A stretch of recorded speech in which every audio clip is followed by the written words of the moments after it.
আমাদের ঢাকা 29টা খাল, 29টা খাল এর মধ্যে আমরা অলরেডি 19টা পরিষ্কার করেছি। কিন্তু দুঃখজনক বিষয় হলো, আমি যেই রাস্তা দিয়ে যাই আসি ওই পাশে প্যারিস রোড আছে, প্যারিস খাল আছে। এই পর্যন্ত আমি 9 বার পরিষ্কার করেছি 2 মাসে। কিন্তু গতকালকেও পরিষ্কার করেছে শুক্রবারে, বিরক্ত হয়ে। হ্যাঁ, আমার চোখে ভালো লাগেনি। আমার মনে হচ্ছে যে তার 3 দিন আগেও কিন্তু আমাদের পরিচ্ছন্ন কর্মীরা পরিষ্কার করেছে। একই অবস্থা, 6 তালা 5 তালা পাশে প্লাস্টিক বোতল, আমি দেখেছি কম্বল। তা বলেন এখন আমি কি করব? বলেন, আমরা অনেক উচ্ছেদ কিন্তু করেছি। উচ্ছেদ ভাষাটা আমরা ব্যবহার করতে চাই না, কিন্তু এটা আলটিমেটলি উচ্ছেদই। ঢাকা সিটি কর্পোরেশনের জায়গায় ফুটপাত জনগণের সেবা এবং জনগণের হাঁটার জন্য, চলাফেরার জন্য ব্যবহার করবে। জনগণ তাদের হোল্ডিং ট্যাক্স দেয়, তাদের এটা অধিকার এবং তারা এটা করবে। আমরা তাদেরকে সহযোগিতা করব। এইটাও আমাদের একটা কি বলবো, নৈতিক দায়িত্ব।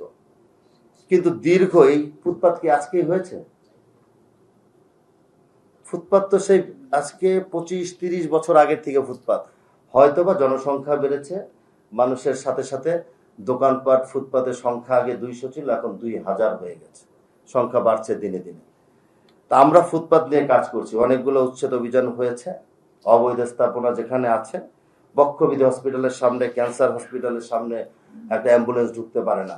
আমি 4বার করেছি। এটা কেন করেছি? অনেক সময় অ্যাম্বুলেন্স রুগী ওখানেই মারা যায়।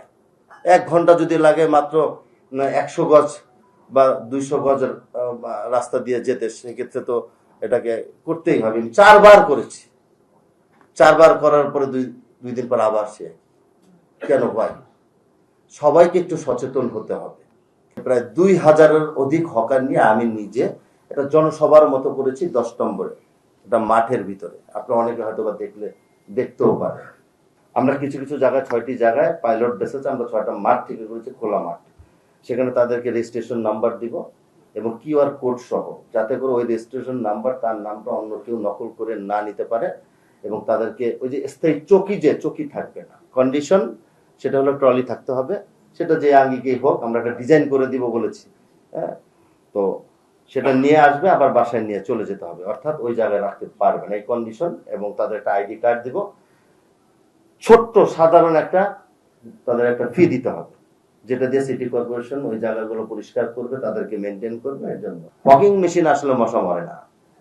ফগিং মেশিন ধোয়া, ও একটু অজ্ঞান ঠজ্ঞান হয়ে যায়। হ্যাঁ, তারপর ওইটা আমি রিপোর্ট দেখেছি যে লাইভ মশারির ভিতরে লাইভ কিছু মশা ঢুকিয়ে ওটা ফগিং করেছি আমি।